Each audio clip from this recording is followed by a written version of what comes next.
Final results are in and are devastating for U.S. Democrats. Republicans not only won the White House, but they also regained control of the Senate and held on to the House, achieving the government trifecta.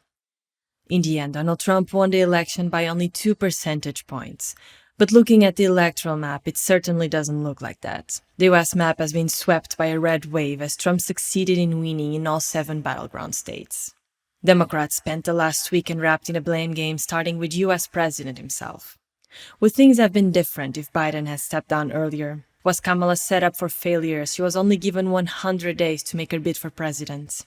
I wasn't surprised. I actually expected Trump to win. My feeling was that Harris would lose the elections on purchasing power, inflation. People have spoken, and that's democracy, so it's important to respect that, of course. The result came in, I knew that we were all living in a bubble, especially on social media. Okay, now Europe is home alone. I hope we'll live up to responsibility. There is still mutual interest, whether it's the economy or it's defence or whatever it is. We need a better and stronger and more resilient European Union. We have to grow up as Europe.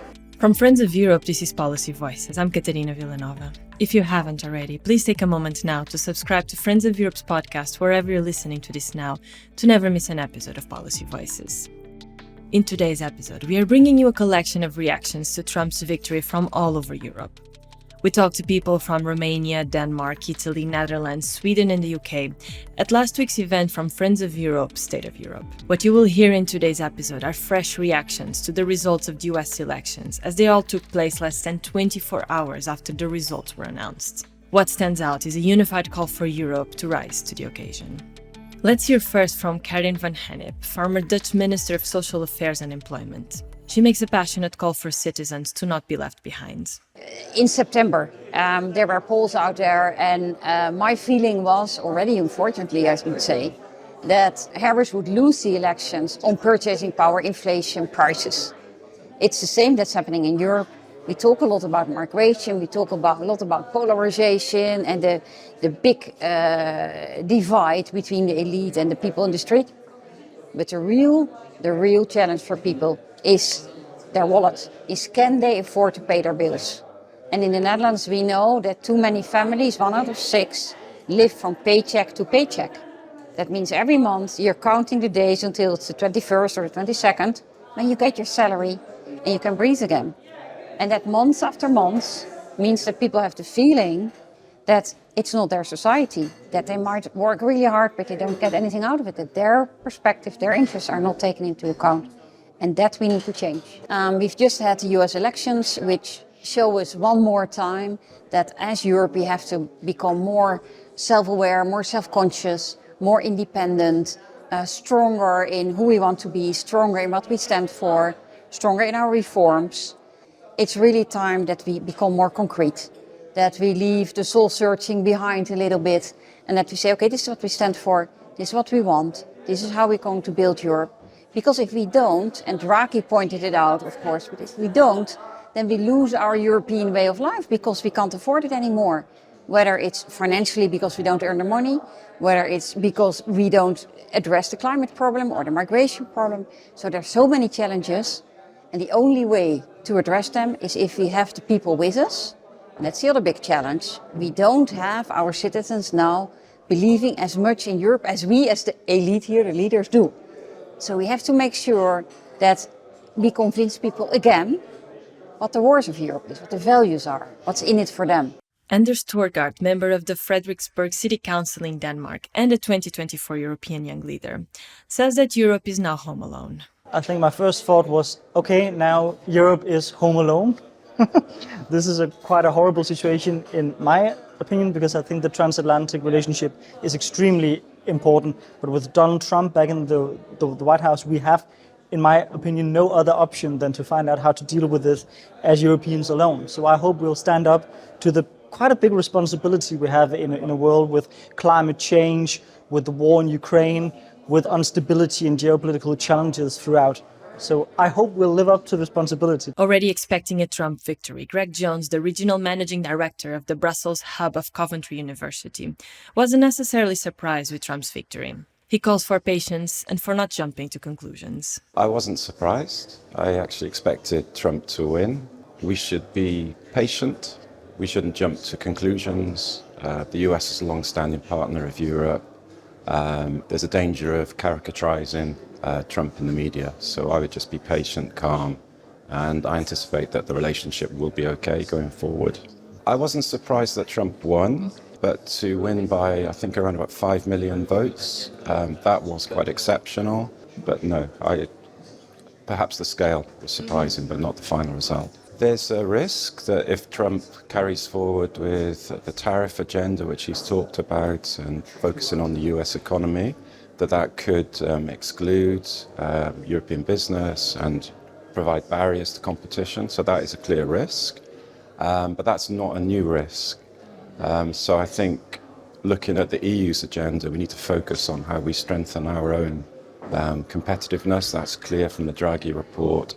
And perhaps be a bit careful about focusing on other parts of the world rather than trying to resolve our own issues. Also not surprised is Kieran Devan, Executive Director of the Center for Trust, Peace and Social Relations and a trustee of Friends of Europe. What did surprise him was how emphatically Trump won. I was surprised, not necessarily that Donald Trump won, because I wasn't sure either way, but that he won so emphatically. I think that was a surprise to me. I think the fact that Kamala Harris had not made inroads, for example, into the female vote in the way that maybe we would have expected is interesting. It's not necessarily all doom and gloom. I think what we have to do as the European Union and member states is to work out how to engage with this United States and show that there is still mutual interest, whether it's the economy or it's defence or whatever it is. So some of those facts don't change.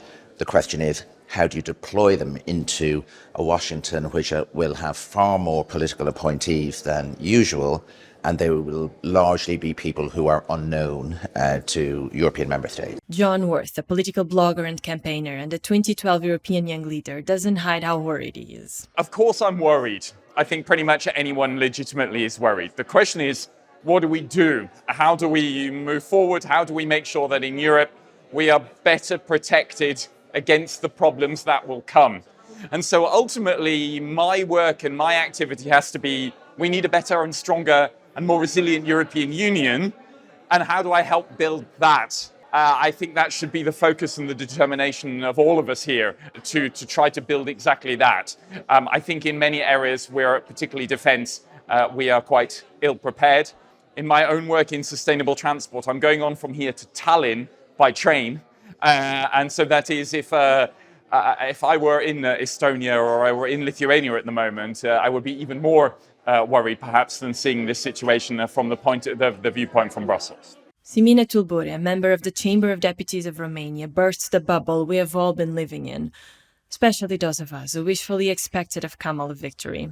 Nonetheless, she remains positive about the future of the US-EU relations. This is a game of stats and statistics and of whether we want someone to win or not. And I think there's always this wishful thinking coming forward. So, of course, I wish for Kamala Harris to win, because my political party is closer to the Democrats in the US. And somehow, I know it comes as a shock, but I wasn't that surprised, to be fair, even though there was plenty of news in the social media and the pages I was following on my social media, so like the algorithms would show up things that would support for Kamala Harris in the US. However, when the result came in, I knew that we were all living in a bubble, especially on social media. And I think we need to take into account many other things, not just the things that pop up on our Instagram or on our TikTok.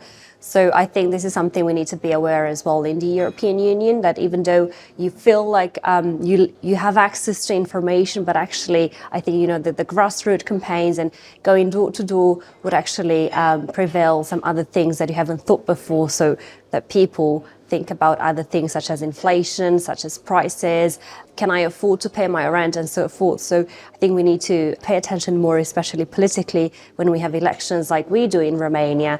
It's important to see what people think about the elections and what their worries are, first of all. So I think the partnership will continue either way. So normally we do have good partnerships with the US. We have strategic partnerships. And what I think is that the US might try to have bilaterally relations better. So renewing the strategic partnership of other countries and might try to surpass the EU, and we don't have to let that happen.